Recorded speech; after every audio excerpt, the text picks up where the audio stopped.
She said, "Don't invite me to dinner. I'm tired of pretending I like your family." I replied, "Got it." Then I brought my new girlfriend instead.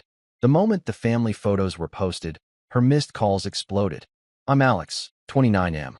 My girlfriend Brianna, 27F. We'd been together just under 2 years. Long enough to have routines. Long enough to have expectations.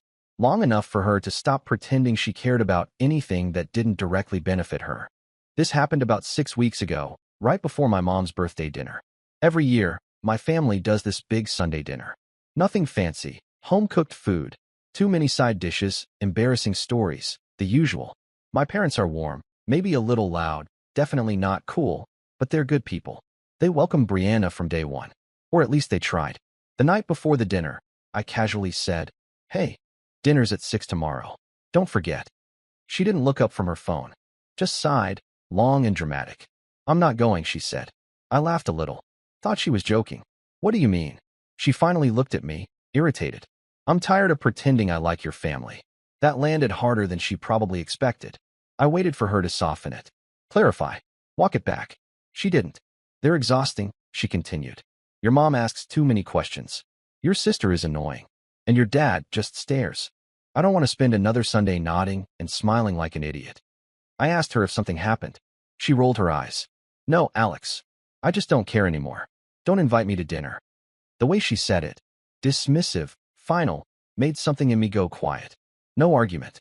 No pleading. No explaining how much it would mean to me. I just said, "Got it." She shrugged, already back to scrolling. Conversation over. What she didn't realize was that her honesty didn't hurt the most. What hurt was how easy it was for her to say it, and how clear it suddenly became that she didn't see herself as part of my life, just someone tolerating it. I still went to dinner. Just not the way she expected. Sunday came faster than I expected. I woke up early, not because I was nervous, but because my brain wouldn't shut up. Brianna slept in, sprawled across the bed like nothing had happened. No tension, no guilt, just comfort. That should have told me everything. I got dressed quietly. Button down, clean jeans, the watch my dad gave me when I got my first job. As I was tying my shoes, Brianna finally stirred. "You're really going?" she asked, yawning. "Yeah." She smirked. "Good. I get the place to myself." That was it. No tell them I said hi. No happy birthday to your mom. Just relief that she didn't have to pretend anymore. On the drive over, my phone buzzed. A text from my sister. "Hey, is Brianna coming?" "Mom's asking." I stared at the message longer than necessary. "No," I replied. "Just me." Then, almost without thinking, I sent another text, this one to Maya. Maya and I had dated years ago. Briefly. Clean breakup. Stayed friends in that distant, respectful way adults sometimes manage. Over the past few months, we'd reconnected casually. Coffee here, random check-ins. Nothing inappropriate. Nothing secretive. Except now, staring at my phone, I realized something uncomfortable. She actually liked my family. Random question, I typed. "Any chance you're free for dinner tonight?" Family thing. 3 dots appeared almost immediately. "Yeah," she replied. "Is everything okay?" "Yeah," I sent back. "Just don't want to go alone." There was a pause. Then, "I'd love to." I pulled into my parents' driveway feeling something I hadn't felt in a long time. Anticipation. Maya met me outside the house 20 minutes later. Simple dress. No performance. She smiled when my mom opened the door and said, "Hi, Mrs. Carter. Happy birthday." My mom's face lit up. Dinner was loud. Warm. Easy. Maya laughed at my dad's terrible jokes. Asked my sister about her new job. Helped clear plates without being asked. At one point, my aunt leaned over and whispered, "She's lovely." I didn't correct her. Halfway through dessert, my sister pulled out her phone. Group photo. We all gathered in the living room. Arms around shoulders. Real smiles. Click. At that exact moment, my phone buzzed in my pocket. I didn't check it, but I had a feeling I knew who it was. And why? I didn't check my phone until we were halfway through cake. It was face down on the table, buzzing intermittently like it was trying to get my attention without making a scene. I ignored it on purpose. For once, I didn't want to manage someone else's emotions in real time. Maya noticed before anyone else did. She glanced at the phone, then at me. "You're popular tonight," she said lightly. "Not really," I replied. After dinner, my mom insisted on photos. Not just one. Multiple. Different combinations. Parents. Siblings. Grandparents. Then, inevitably, "Alex, bring your girlfriend over here." There was a half-second pause. Just enough for me to correct her. I didn't. Maya stepped in naturally, like she belonged there. Because she did. The picture felt right. No tension. No forced smiles. No calculating glances to see if she was doing enough. My sister posted the photos almost immediately. She always does. Captioned, "Family dinner so grateful." That's when I finally checked my phone. 7 missed calls. All from Brianna. 3 texts underneath. "Why is there a girl with your family? Is that Maya? Call me. Now." I stared at the screen, strangely calm. No spike of adrenaline. No urge to explain. Just a quiet sense of inevitability. Maya must have sensed the shift. "Everything okay?" she asked. "Yeah," I said. And for once, it wasn't a lie. On the drive home, my phone kept lighting up. Calls. Messages. Voicemails piling up faster than I could ignore them. I didn't answer any of them. When I got back to the apartment, Brianna was waiting. Sitting on the couch. Arms crossed. Jaw tight. Phone in hand like evidence. "So," she said the second I closed the door. "You brought her."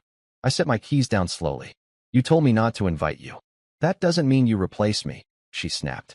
"What the hell were you thinking?" I looked at her. Really looked. The anger wasn't about betrayal. It was about being seen. "You said you were tired of pretending," I replied. "So I stopped pretending too." Her face flushed. "You did this to hurt me." "No," I said quietly.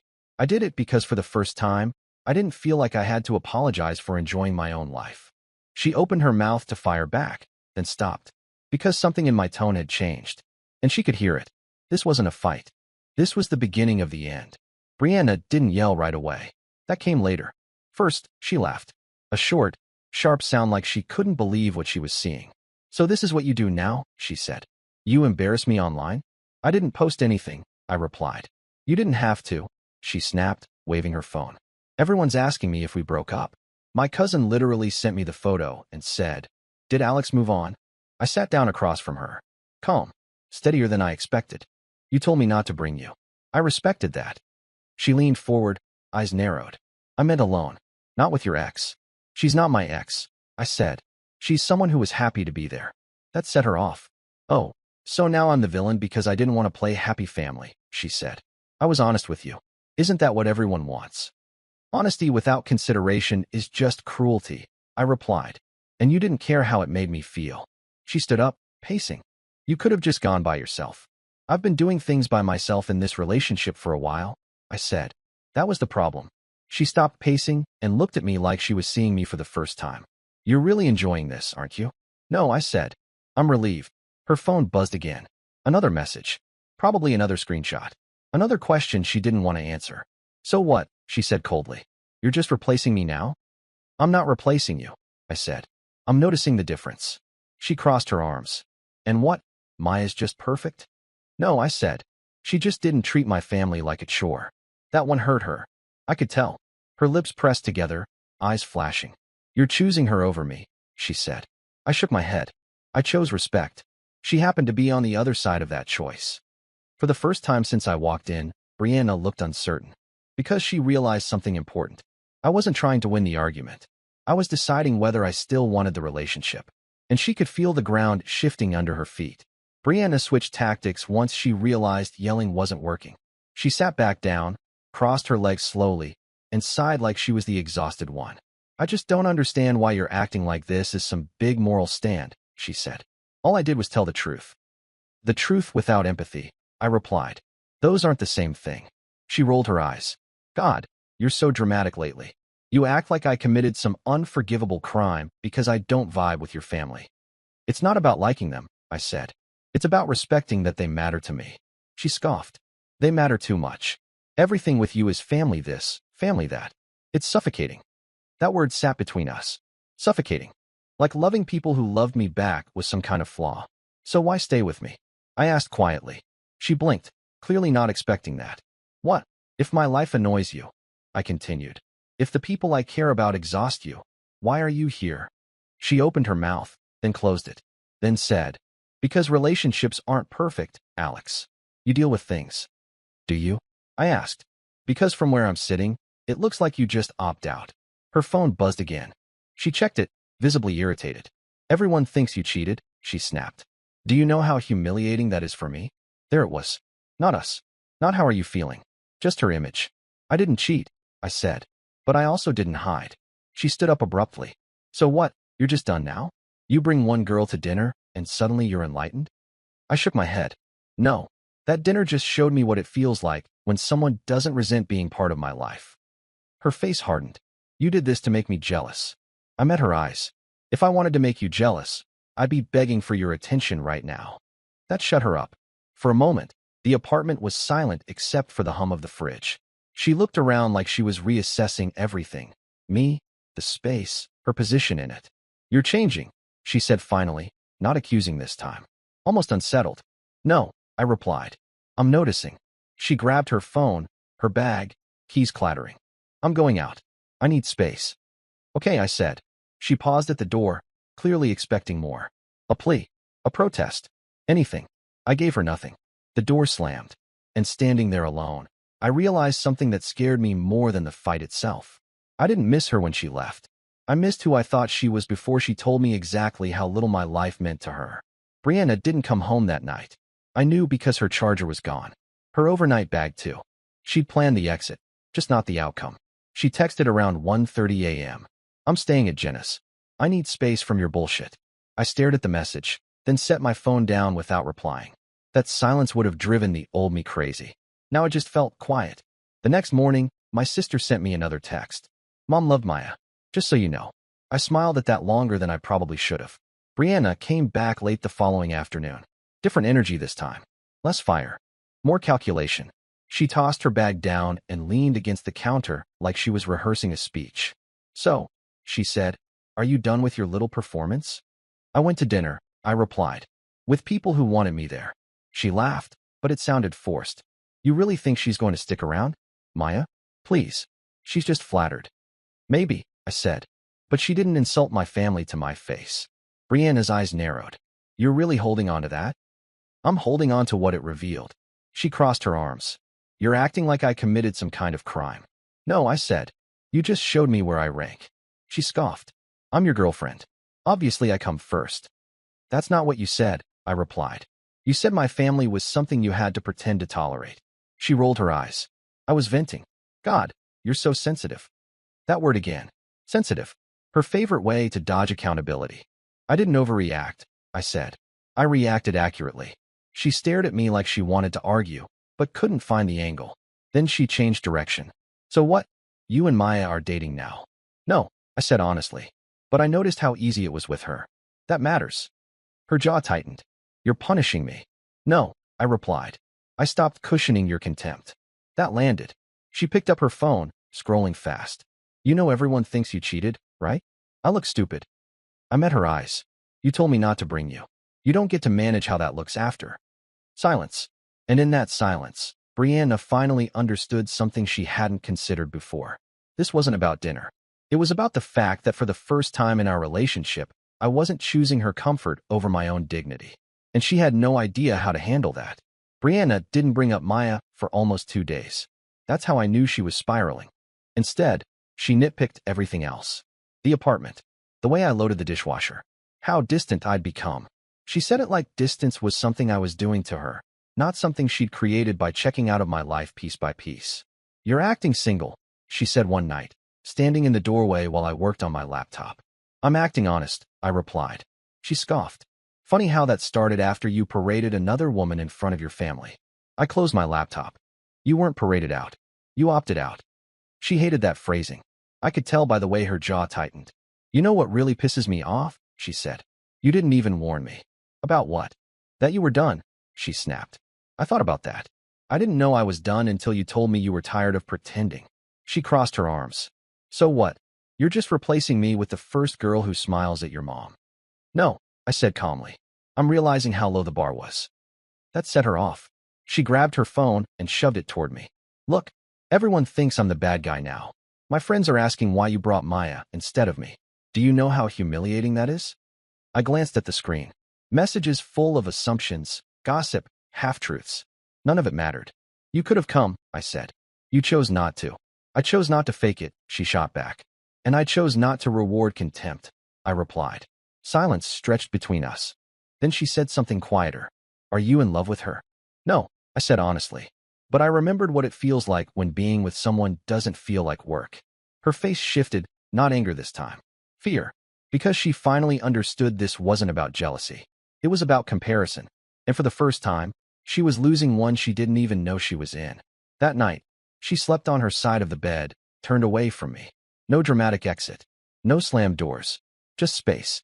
And lying there in the dark, I realized the relationship hadn't broken when I brought Maya to dinner. It broke when Brianna realized I no longer needed her approval to choose what felt right. And she had no idea how to get that power back. The next morning felt heavier than the fight itself. Brianna woke up early and started cleaning. Aggressively. Slamming cabinet doors. Rearranging things that didn't need rearranging. The universal sign of someone trying to regain control without actually apologizing. I sat at the table with my coffee, watching her move around like I was a guest in my own apartment. "So what's the plan now?" she finally asked, not looking at me. "There doesn't have to be a plan," I said. "That's kind of the point." She laughed bitterly. "Must be nice. You get to blow everything up and then act zen about it." "I didn't blow anything up," I replied. "I stopped cushioning your disrespect." She spun around. "You are obsessed with that word." "Because it keeps fitting," I said. She leaned against the counter, arms crossed tight. "You know what the worst part is? You didn't even talk to me first. You just replaced me." That word again. Replaced. "I didn't replace you," I said. "I showed up somewhere you didn't want to be." She shook her head. "You did it to humiliate me. You knew the photos would get posted." "I knew my family takes photos," I replied. "That's not a trap. That's a tradition." Her phone buzzed on the counter. She glanced at it, then quickly flipped it face down. "Your mom liked Maya's picture," she said, voice tight. Commented a heart. I didn't respond. "That hurt," she added, quieter now. "Do you know how that feels?" I met her eyes. "Now imagine how it felt hearing you say you were tired of pretending to like the people who raised me." She swallowed. For the first time since this started, she didn't immediately deflect. "I didn't think you'd do this," she admitted. "That's the problem," I said gently. "You didn't think I would choose myself." She scoffed weakly. "So what? You're just done now." "I don't know," I answered honestly. "But I do know I can't unsee how easily you dismissed something that mattered to me." She turned away, blinking fast. "You're making a huge mistake." "Maybe," I said. "But staying silent would have been a bigger one." She grabbed her bag. "I'm going to Jenna's again." "Okay." She paused at the door, waiting. For guilt. For fear. For me to stop her. I didn't. The door closed softly this time. And sitting alone in the quiet apartment, I realized something that surprised me. I wasn't wondering how to fix this.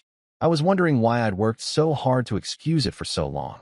Brianna didn't come back for 3 days. Not even to grab more clothes. Instead, my phone became the battlefield. At first, it was silence. Then came the missed calls. 1, 3, 7.